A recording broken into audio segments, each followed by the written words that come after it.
Assalamualaikum warahmatullahi wabarakatuh. Kami dari kelompok 3 akan mempresentasikan tentang teknik manajemen humas lembaga pendidikan yang beranggotakan saya Ati Dwi Lestari, Alifia Reneza, Ali Nur Mahmudi, dan Hisam Riza Azizi. Selamat melihat dan mendengarkan video presentasi dari kelompok kami. Sebelumnya, perkenalkan nama saya Alifia Reneza, NIM 206190003 akan menjelaskan mengenai pengertian teknik manajemen humas lembaga pendidikan. Pengertian teknik berdasarkan Kamus Besar Bahasa Indonesia adalah pengetahuan dan kepandaian membuat sesuatu yang berkenaan dengan hasil industri dan seni. Teknik merupakan suatu kiat, siasat, atau penemuan yang digunakan untuk menyelesaikan serta menyempurnakan suatu tujuan langsung. Istilah humas dikemukakan pertama kali oleh Presiden Amerika Serikat Thomas Jefferson tahun 1807, yang mana pada waktu itu istilah public relation dikaitkan dengan foreign relation. Pendapat para ahli tentang pengertian humas sebagai berikut.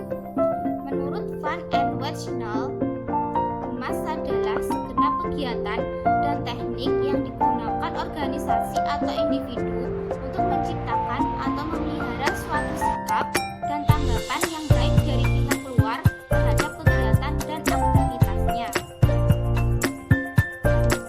Menurut Omi Abdurrahman, humas adalah menumbuhkan hubungan baik antara segenap komponen pada suatu lembaga dalam rangka memberikan pengertian, menumbuhkan motivasi dan partisipasi untuk menciptakan kerjasama berdasarkan hubungan baik dengan publik.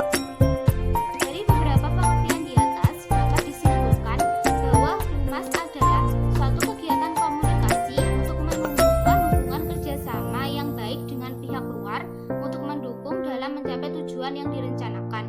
Pengertian lembaga pendidikan adalah sub-sub dari sistem pendidikan yang terdiri atas beberapa unsur yang fungsional saling terkait antara satu dengan yang lainnya. Jadi yang dimaksud dengan teknik manajemen humas lembaga pendidikan adalah humas merupakan senjata penelitian, perencanaan, pelaksanaan, dan pengevaluasian suatu kegiatan untuk menyelesaikan masalah-masalah yang timbul dalam masyarakat dan pendidikan. Penjelasan selanjutnya akan dijelaskan oleh teman saya.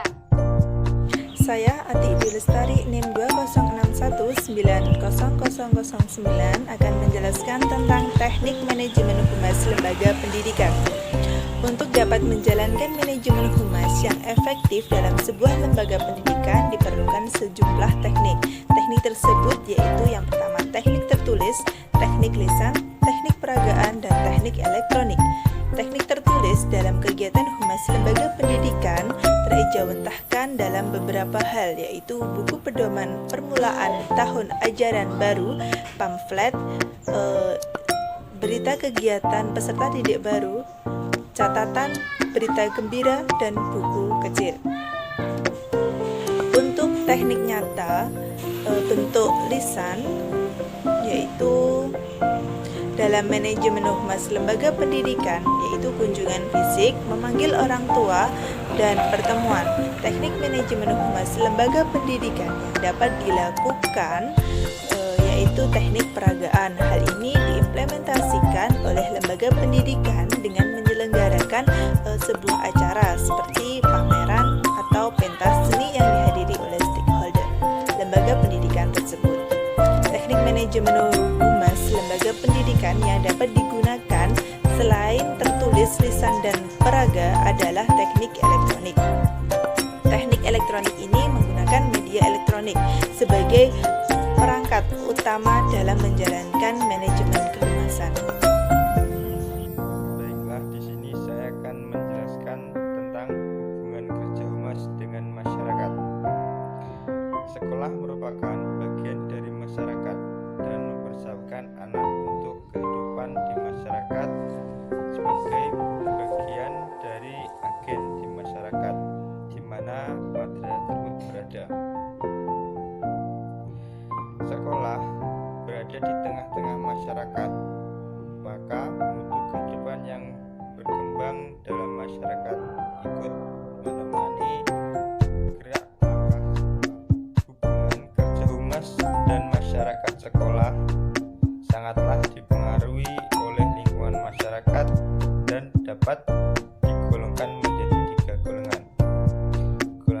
pertama yaitu hubungan edukatif.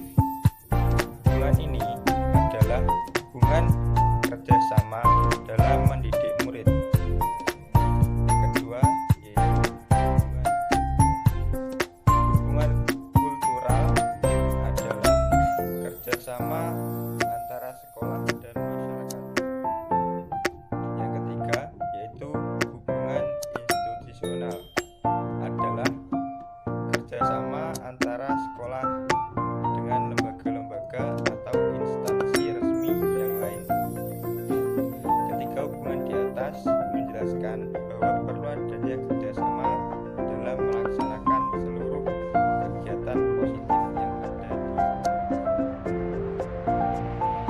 Ya, saya akan melanjutkan materi tentang tahapan-tahapan manajemen humas pada pendidikan.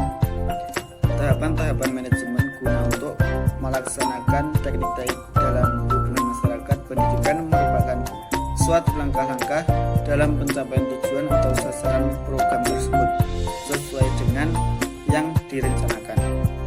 Hasil temuan mengenai tahapan program hubungan sekolah dan masyarakat kurang sejalan dengan pandangan Rosadi.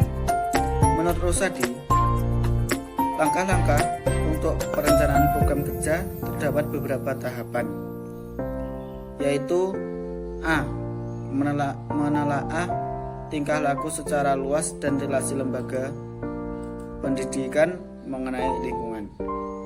B. Memutuskan dan mendalami dengan baik perilaku tiap kelompok pada organisasi. C. Mengurangi tingkat pendapat masyarakat baik intern maupun ekstern. D. Memperkirakan terjadi persoalan masalah yang potensial, kebutuhan dan peluang. E. Memutuskan perumusan kebijakan. F. Merancang suatu teknik untuk mewujudkan atau memperbaiki tingkah laku kelompok masyarakat sasaran. G. Melakukan kegiatan yang sejalan dengan program yang dirancang. H. Mendapat feedback untuk proses evaluasi, kemudian mempersiapkan penyesuaian yang diperlukan. Adapun tahapan-tahapan dalam manajemen humas meliputi hal-hal sebagai berikut. Yang pertama, perencanaan atau planning, mencakup penerapan tujuan atau target yang hendak dicapai, penentuan aturan dan prosedur, serta penentuan segala hal yang berkaitan dengan prediksi terhadap apa yang akan dilakukan. Yang kedua, pengorganisasian atau organizing, mencakup pengaturan dan pembagian wewenang atau tugas bagi anggota dan sumber daya yang dibutuhkan sehingga memudahkan dalam pemantauan kerja anggota. Nomor 3, pengordinasian atau coordinating, mencakup pengaturan struktur kepanitiaan, pendelegasian kerja masing-masing bagian, upaya sinkronisasi kerja antar bagian dan penyusunan alokasi anggaran untuk masing-masing bagian. Yang keempat, pengkomunikasian atau komunikatif, mencakup penyampaian rencana program kepada publik intern dan ekstern sehingga terjadi kesamaan pemahaman tujuan pendidikan yang hendak dicapai. Yang kelima, pengawasan atau controlling, merupakan kontrol atau jalannya pelaksanaan kegiatan tanpa adanya kontrol yang atas program, kesinambungan antar tahapan tidak dapat berlangsung dengan baik. Yang keenam, pengevaluasian atau evaluating, merupakan penilaian terhadap hasil jalannya kegiatan, apakah perlu dihentikan atau dilanjutkan dengan modifikasi tertentu. Yang ketujuh, pemodifikasian atau modifikating, merupakan kegiatan pembaruan atau revisi kegiatan berdasarkan hasil evaluasi. Mungkin cukup itu presentasi dari kami. Apabila ada kurang lebihnya mohon maaf. Wassalamualaikum